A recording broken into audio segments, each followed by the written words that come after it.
Good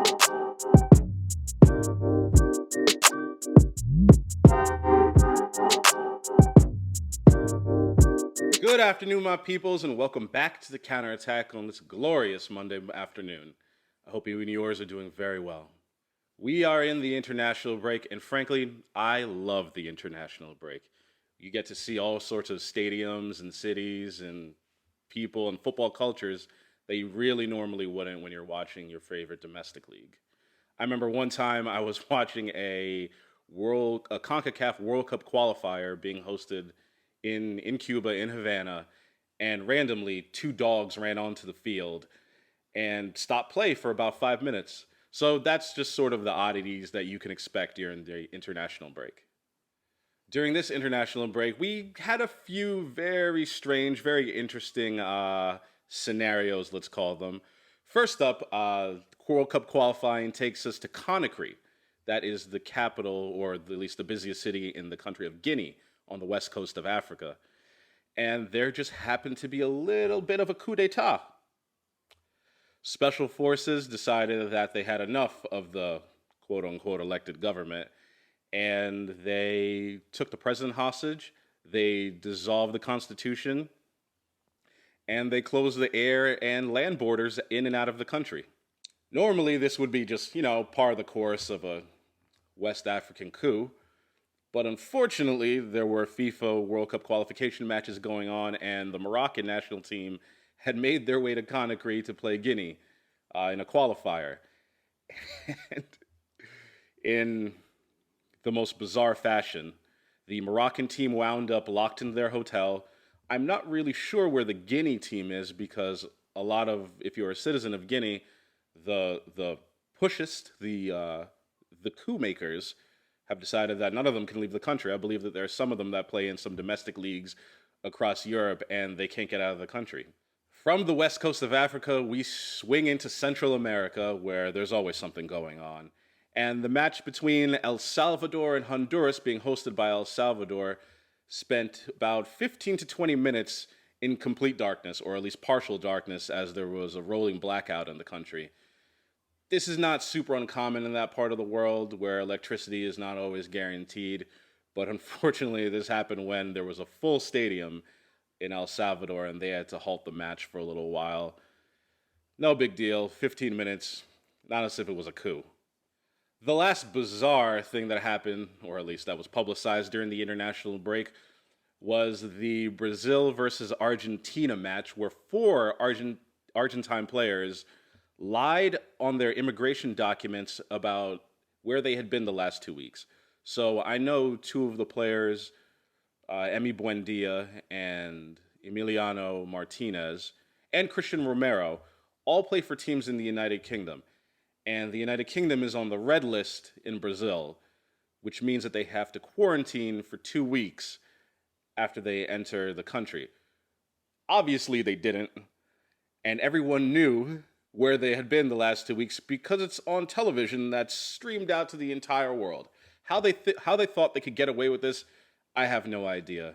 Apparently what happened is that the Brazilian health regulatory agency called Anvisa overruled both the Brazilian government and South American soccer officials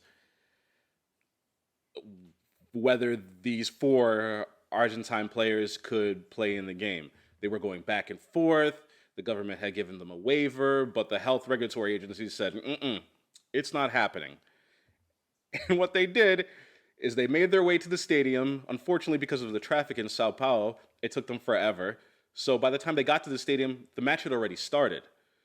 So what they did, instead of waiting for halftime or until the game was over to do something about it, they marched straight into the playing field with the police and stopped the match. And eventually the match was suspended, and those four players, from what I can tell and what I can see, went back to their hotel. Nothing happened with the police. Got on, or they tried to. I think they got on a plane and they headed back to Buenos Aires. Just absolutely farcical. You have this regulatory agency overruling the government, overruling the soccer officials, marching onto the field while the game is being broadcast to tens of millions of people around the world.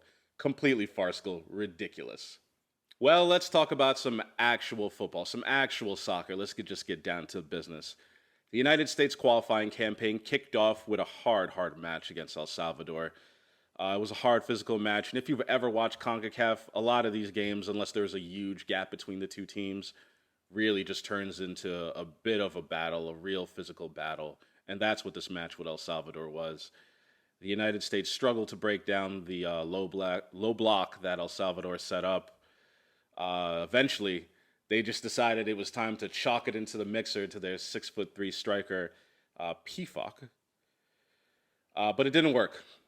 0-0 it wound up at the end of the day, and while it's not the end of the world, this is a much better point for El Salvador against the what is ostensibly the preeminent team in CONCACAF qualifying. They got a point at home against them. Great point for them. They can move on, and if they keep on playing like that, I think they could make qualifying quite interesting. They're not going to be the whipping boys of this group, or at least I don't think so over there on this display against the United States. For the United States, it's not great. It's not the end of the world, though. 1 point away on the road. You know the old adage, draw your away games, win your home games. Not the end of the world, so move on. So the team heads back to the United States, the good old Tennessee. Ooh, sweet Nashville. Home comforts of Nashville. Hot chicken, music, Elvis, whatever else they do in Tennessee. It's good to finally have a Canadian team that can compete. You know, in general, CONCACAF has gotten stronger, and that's not only because of the progression of Major League Soccer and how much better that's gotten quality-wise. Really, a lot of other countries in CONCACAF themselves have gotten stronger, and their national team setup has gotten stronger. Canada's one of those teams. So it's really good to have them in CONCACAF qualifying. You know, they're actually a team that can affect what's going on, and they're looking to qualify for their first World Cup since 1986. Such a long time from them. So the United States, we dominated early on. Canada set up early on in a low block, but they were dangerous on the counterattack. You could see that Davies, he's a complete live wire. He had DeAndre Yedlin and the other right back, whose name escapes me at the moment. He had these people on toast. He knew he was much quicker than them. Just the quality really isn't there at right back. Serginho Dest, the other right back, I believe he's the one that started. He just looked off. He didn't have a good game against El Salvador, and he followed up with a poor one against Canada. After the Aronson goal, Alphonso Davies hit back with a great assist into the Canadian center forward to tie the game up 1-1. And really, after that, Canada looked the better side. They looked like they were the ones that were going to, penetrate the American defense and go on and win this. And that would have been a disaster. The United States has big problems at center forward. Pefok, Aronson, Sargent, they're just not doing it. The United States had a lot of injuries and a lot of COVID-related discipline issues when it came to Weston McKennie, but that's no excuse. They absolutely should be beating the Canadian team at home, and 2 points after 2 games, it's not good enough. It really isn't good enough. They sit tied for 5th place, and again, after 2 matches, it's not the end of the world. But at the same time, the 3rd match is in El Salvador. A stronger team than both El Salvador and the Canadians. Honduras has been to the World Cup within the last 10 years. I believe they were at the 2014 World Cup. So they have quality players, and they can beat the United States at home. If we don't pick up a point in Honduras, then I think Greg Berhalter, he's got to go. 2 points after 3 matches is completely unacceptable. He would have to go. The last one we're going to get into today is a little bit of European qualifying. My French. They had 2 games this qualifying, or at least 2 games up until today. One against Bosnia and Herzegovina, and the other one against Ukraine. So the match against Bosnia, it started off pretty horribly. The French, they look so disjointed, especially up top. The Griezmann, Benzema, and I believe they actually had Mbappe for this one. These 3, they're just not clicking, and it showed. Bosnia scored first, 1-0. Lamar gives it away, and eventually gets to Dzeko, and he scores an absolutely great shot from outside of the box. Really poor from Thomas Lemar, and the French are down 1-0. Griezmann, he scores, frankly, a lucky goal. It bounces off the Bosnian defender, hits against himself, and sort of deflects into the goal across the line. The keeper tries to keep it out, but it was too far gone. So the French were lucky to go in 1-1 at the half. Second half, not very good. For some reason, Didier Deschamps keeps on playing Jules Koundé at right back, and it is not working. He looks completely lost out there. He really looks like the weak link in the French defense at right back. He came in with a late tackle on Kolasinac, and he had to go. It was a straight red card. It was a bad tackle. So disappointed in them. They finished the game with 10 men, and after that, they never really looked like they were going to get back in the match. The game sort of petered out. A poor point. A really poor point. It was at home in Strasbourg. I expected them to win against this Bosnian team, and just so disappointing.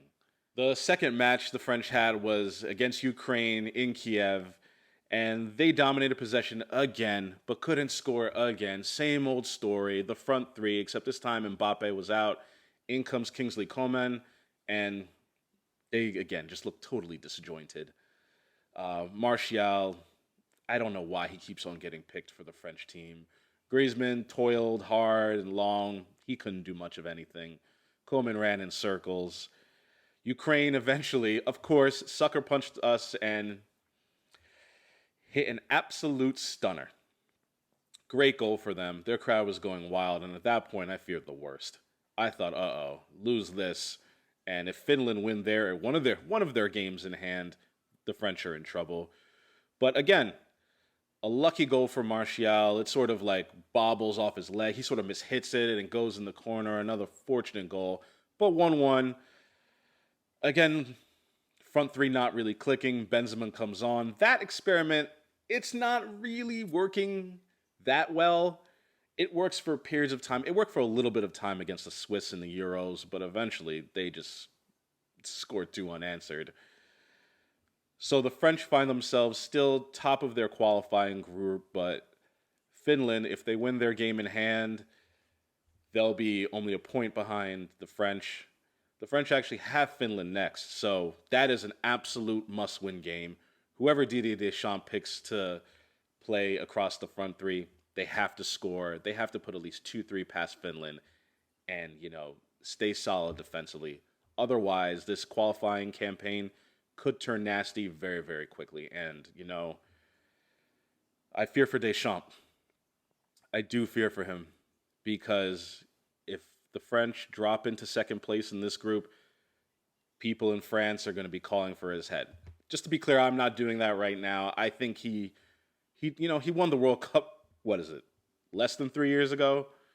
He went relatively far in the Euros. The last 16? Unlucky to lose on a penalty kick shootout. So now's not the time to jump ship for him. But the alarm bells are slightly ringing out. Thank you for sticking with me, guys, to this international break review. Please slap that like button and subscribe, and I will see you next time. Take care.